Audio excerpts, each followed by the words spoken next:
আমরা আজকে স্ট্রেট লাইনের চ্যাপ্টার 2টা করব। এটা হচ্ছে মূলত দুটো স্ট্রেট লাইন, তাদের মাঝের অ্যাঙ্গেল কতটা সেইটা নির্ণয় করার পদ্ধতি।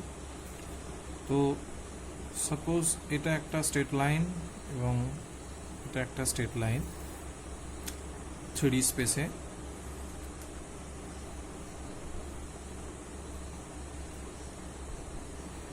এই যে L1 স্ট্রেট লাইন ধরলাম, এর যে ডিরেকশন রেশিও বা ডিরেকশন কোসাইন দুটো যদি দেওয়া থাকে, ফার্স্ট অফ অল আমরা ধরছি যে ডিরেকশন কোসাইন এর যদি L1 M1 N1 হয় আর L2 এই যে স্ট্রেট লাইন তার ডিরেকশন কোসাইন যদি L2 M2 N2 হয়, তাহলে এদের মাঝের যে অ্যাঙ্গেল, এই অ্যাঙ্গেলটা যদি থিটা হয়, এই থিটাটা আমরা কিভাবে নির্ণয় করব।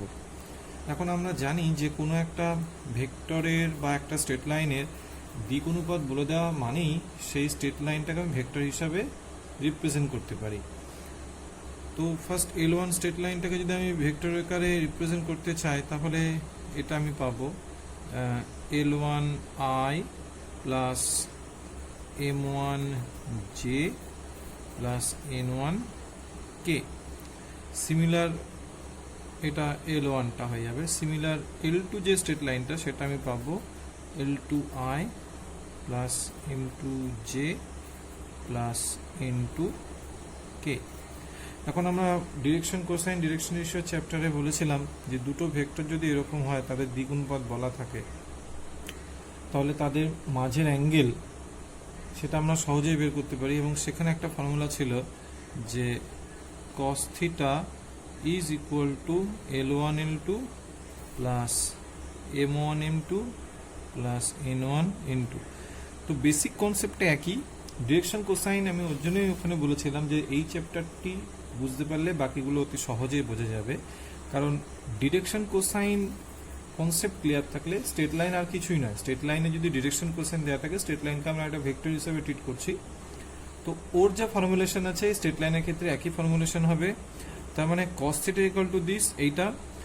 আর যদি দিক অনুপাত আকারে বলা থাকে, এটা ডিরেকশন কোসাইন দিক কোসাইন হিসেবে বলা আছে, আর যদি দিক অনুপাত বা ডিরেকশন রেশিও আকারে বলা থাকে, হ্যাঁ, তখন ফার্স্ট স্ট্রেট লাইন এর যদি A1 B1 C1 আর এর ক্ষেত্রে যদি A2 B2 C2 হতো, তাহলে একই রকম cos theta is equal to, তখন ফর্মুলাটা একটু চেঞ্জ হয়ে যেত, সেটা হয়ে যেত A1 A2 plus B1 B2 plus C1 C2 by root over of A1 square B1 square plus C1 square by A2 square plus B2 square plus C2 square.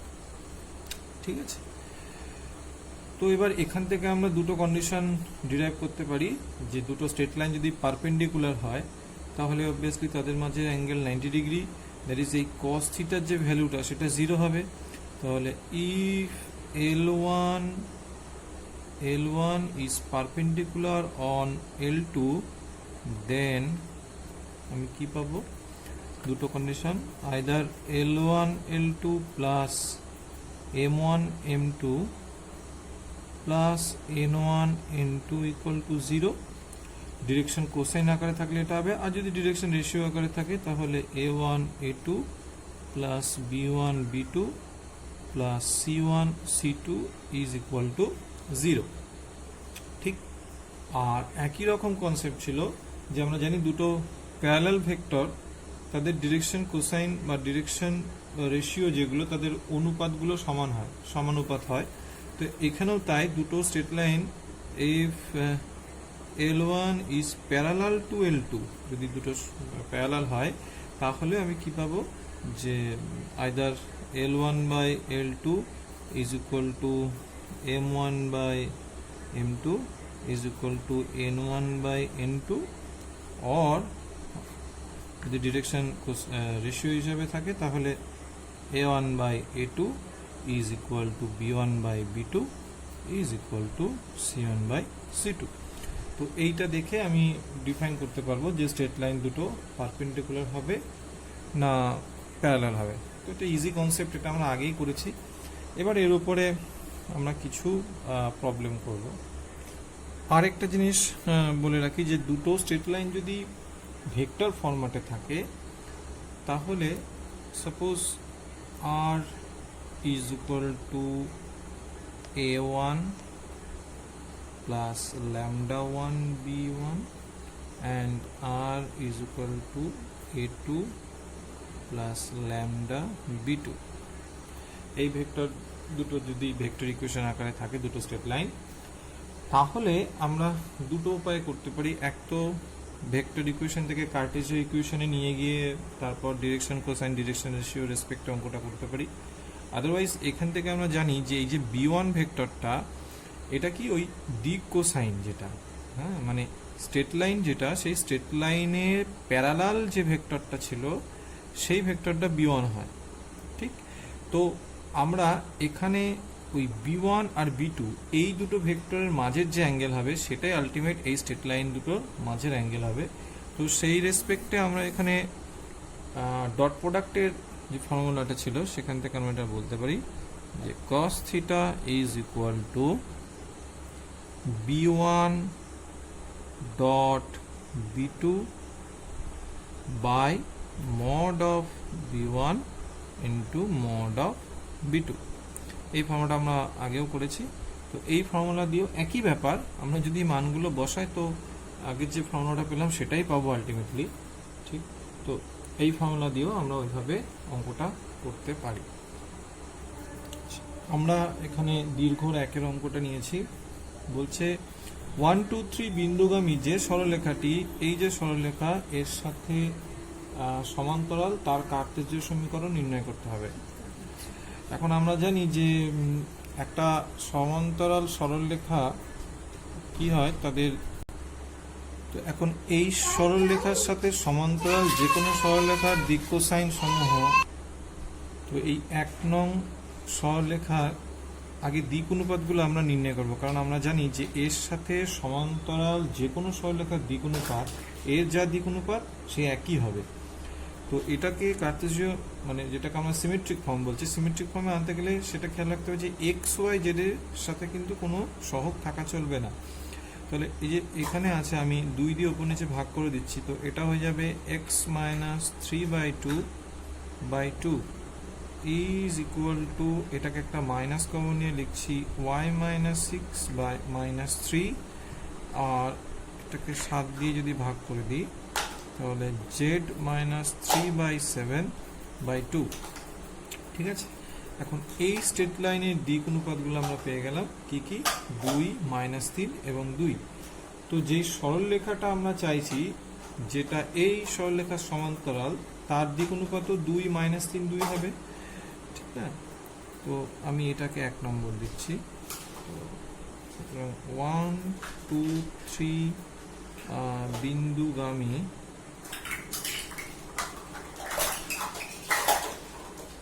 এবং 1 নং সরলরেখার সাথে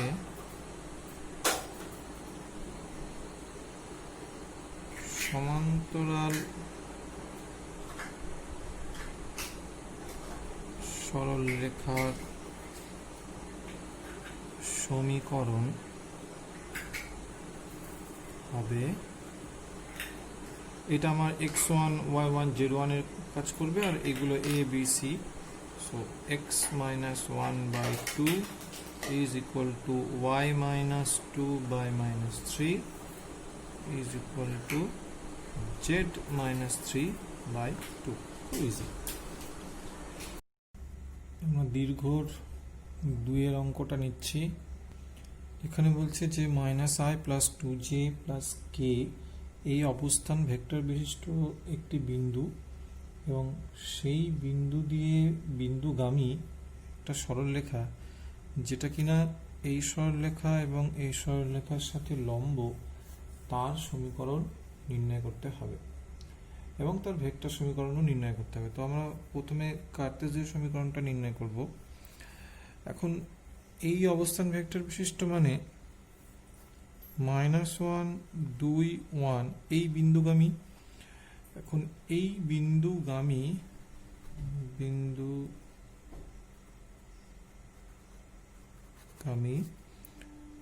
আমি ধরে নিচ্ছি, তাহলে মনে করি তো বিন্দুগামী সরলরেখার সমীকরণ x plus 1 by a is equal to y minus 2 by b is equal to z minus 1 by c। মানে অ্যাকচুয়ালি আমরা এই সরলরেখার দিক অনুপাতগুলো ধরে নিলাম a b c। এখন প্রথম যে ইকুয়েশনটা রয়েছে সেটাকে যদি আমি সিমেট্রিক আকারে আনি আগের অঙ্কটার মতন, তাহলে দেখতে পাচ্ছি যে এই সমীকরণটার দিক অনুপাত হচ্ছে 6 2 -9, এবং দ্বিতীয় সরলরেখার সমীকরণটা সিমেট্রিক ফর্মেটে অলরেডি দেওয়া আছে। তো এখন এই যে 3 নম্বর সরলরেখাটা আমি পেলাম সেটা কি এই দুটোর সাথে লম্ব। তো 3 নম্বর যদি 1 নম্বরের সাথে লম্ব হয় তাহলে তাদের দিক অনুপাতগুলোর গুণফলের যোগফলটা 0 হয়। তো আমরা জানি যেহেতু 3 নং সরলরেখা 1 ও 2 নং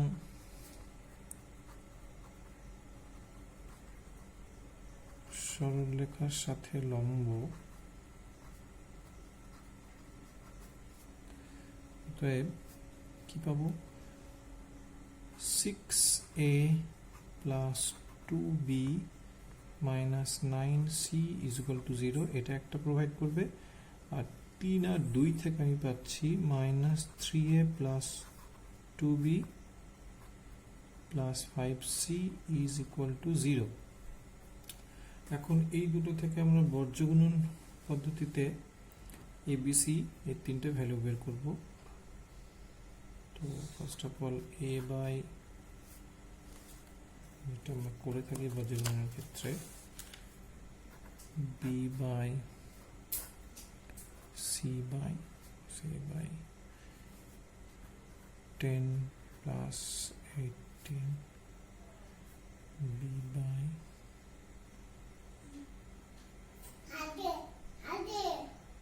27 minus 30 and c by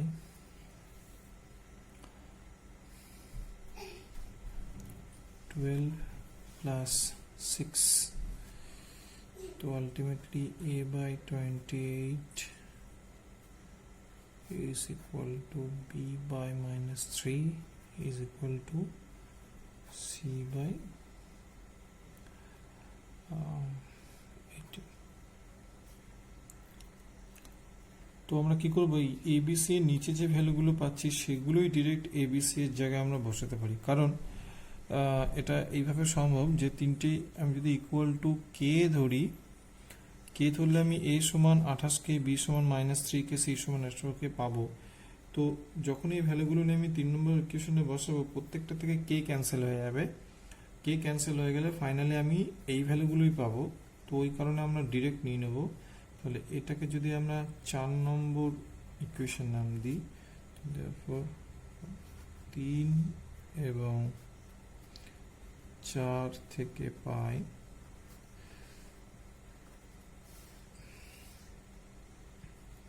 x plus 1 by a মানে 28 is equal to y minus 2 by b মানে -3 and z minus 1 by c 18। ঠিক আছে, তো এইটা সিমেট্রিক আকার। এখন এটাকে আমাদের ভেক্টর সমীকরণে নিয়ে যেতে হবে। তো ভেক্টর আকার নিয়ে যেতে গেলে খেয়াল রাখতে হবে নিচের যেগুলো থাকে সেটা বি ভেক্টরটা তৈরি করে, আর ওপরে x1 y1 z1 যে পয়েন্ট সেটা a ভেক্টরটা তৈরি করবে।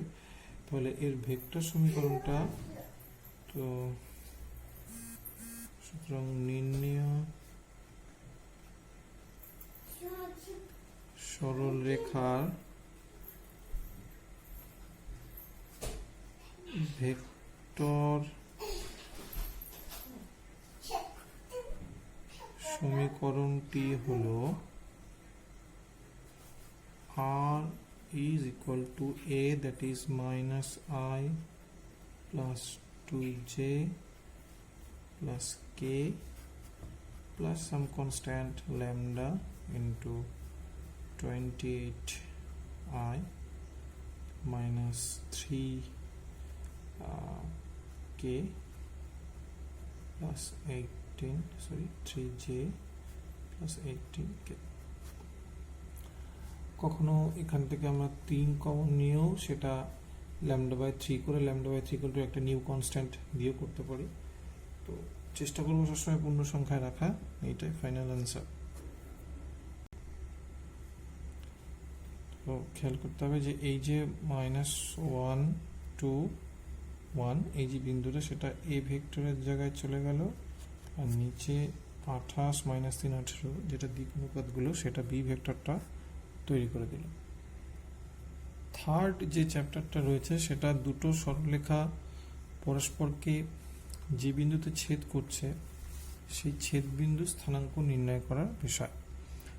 2D এর ক্ষেত্রে আমরা জানি যে দুটো সরলরেখা কি হতে পারে, তারা হয় ছেদ করবে বা ছেদ করবে না। ছেদ যখন করবে না সেইখানে একটা কন্ডিশন ছিল যে যদি তারা প্যারালাল হয়, অর্থাৎ দুটো সমান্তরাল সরলরেখা কখনোই পরস্পরকে ছেদ করতে পারে না।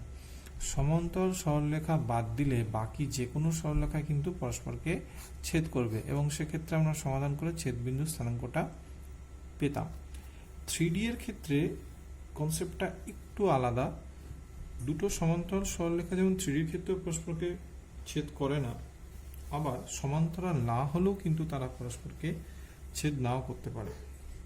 কিরকম ভাবে? সাপোজ এটা একটা স্ট্রেট লাইন, আর যেহেতু স্পেসেই রয়েছে, তো এই দুটো স্ট্রেট লাইন যদি এই রকম থাকে, একটা নিচ দিয়ে গেল একটা উপর দিয়ে গেল, এদেরকে আমি যতই বাড়াই না কেন এরা কিন্তু কখনোই পরস্পরকে ছেদ করবে না, এরা কিন্তু প্যারালাল নয়। এরকম দুটো সরলরেখা যদি থাকে এরা প্যারালাল, এরা পরস্পরকে ছেদ করবে না। কিন্তু প্যারালাল বাদ দিলেও যদি সরলরেখা দুটো একই প্লেনে না থাকে, দুটো যদি ডিফারেন্ট প্লেনে থাকে, তাহলে কিন্তু তারা পরস্পরকে ছেদ করবে না। ঠিক আছে? তো দুটো সরলরেখা পরস্পরকে সবসময় ছেদ করে না। আমরা ফার্স্টে দেখব যে কখন ছেদ করে এবং ছেদ করলে তাদের ছেদবিন্দু স্থানাঙ্কটা কি হবে।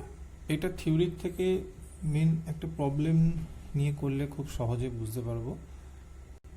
আমরা সংক্ষিপ্ত 2 এর এক্সাম্পলটা নিলাম। এখানে দুটো সরলরেখার সমীকরণ দেওয়া আছে, তো আমাকে দেখতে হবে যে সরলরেখা দুটো পরস্পর ছেদে কিনা।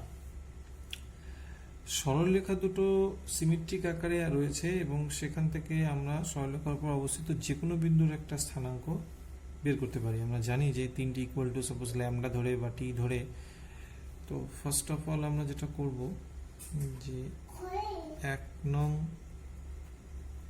সরলরেখার উপর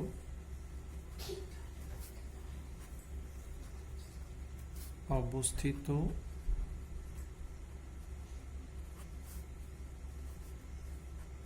যে কোনো বিন্দুর স্থানাঙ্ক।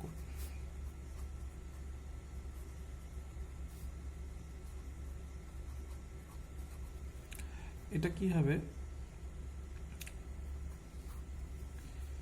আমরা যদি ইকুয়াল টু সাম কনস্ট্যান্ট এখানে টি ধরে নিতাম, সাপোজ এখানে যদি সাম কনস্ট্যান্ট টি ধরে নিই, তাহলে সেই রেসপেক্টে আমি বলতে পারি 3t plus 1, 2t minus 1 and 5t plus 1। Similarly 2 নং সরলরেখার উপর অবস্থিত যে কোনো বিন্দুর স্থানাঙ্ক, সেটা আমি যদি এটা ইকুয়াল টু সাপোজ এস ধরতাম, তাহলে এখান থেকে আমি পাবো 4s minus 2, 3s plus 1 and minus 2s minus 1। এই বিন্দুগুলো টি এর বিভিন্ন মানের জন্য সরলরেখার উপর অবস্থিত বিভিন্ন বিন্দুকে নির্দেশ করবে। এখন সরলরেখা দুটো যদি পরস্পরকে ছেদ করে, সাপোজ যদি ছেদ করে, তাহলে এই যে বিন্দুটা এটা দুটো সরলরেখার কমন বিন্দু হবে। তার মানে তখন আমি এই যে প্যারামেট্রিক আকারে বিন্দু দুটো নিয়েছি, এই ছেদ বিন্দুতে সে দুটোর ভ্যালু সমান হয়ে যাবে, মানে দুটো একই বিন্দু স্থানাঙ্ককে নির্দেশ করবে। তো যদি একই বিন্দু স্থানাঙ্ককে নির্দেশ করে, সেক্ষেত্রে তাদের এক্স ওয়াই জেড এর যে কম্পোনেন্টগুলো, সেই কম্পোনেন্টগুলো পরস্পর সমান হবে। তো তো যদি 1 ও 2 নং সরলরেখা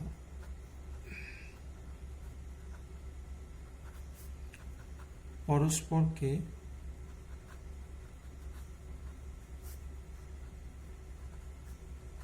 ছেদ করে তাহলে কি পাবো? এর কম্পোনেন্টগুলো সেম হবে, that is 3t plus 1 is equal to 4s minus 2, 2t minus 1 is equal to 3s plus 1, and 5t plus 1 is equal to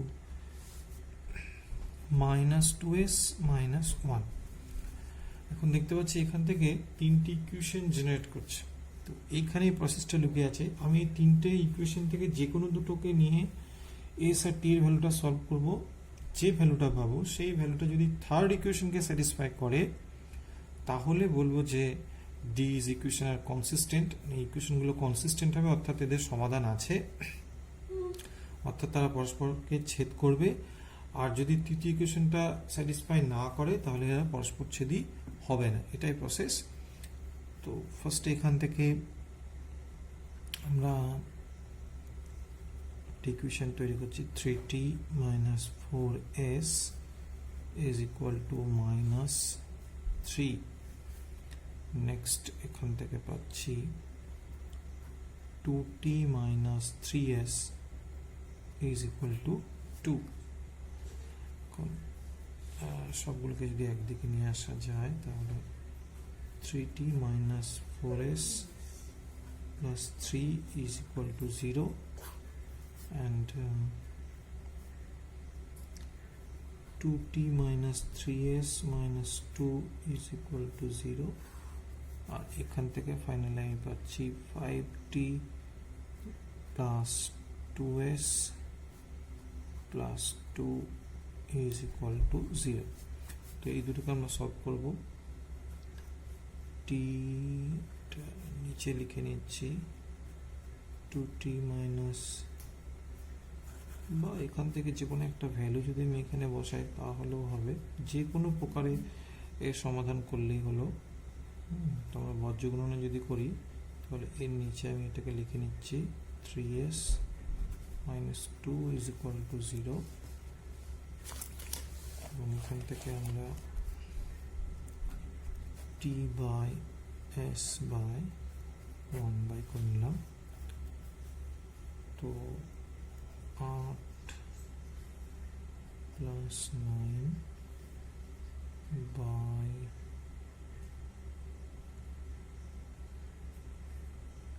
6 plus 6 by the minus 9 minus 9 plus 8. So t is 8 plus 9 is 6 plus 6 and 1 minus 9 plus 8. Okay. So t by 17 is equal to s by 12 is equal to minus 1. তাহলে t is equal to পাচ্ছি minus 17, s is equal to minus 12। এখন এই দুটো value যদি এটাকে satisfy করে আমরা বসিয়ে দেখি 5t 5 into minus 17 plus 2 into minus 12 plus 2, এটা কখনোই শূন্যর সাথে সমান হচ্ছে না। তাহলে এই ভ্যালু দুটো 3 নম্বর ইকুয়েশনকে স্যাটিসফাই করছে না, তার মানে এরা পরস্পর ছেদি নয়। তো সুতরাং সরল রেখা দুটি পরস্পর ছেদি নয়।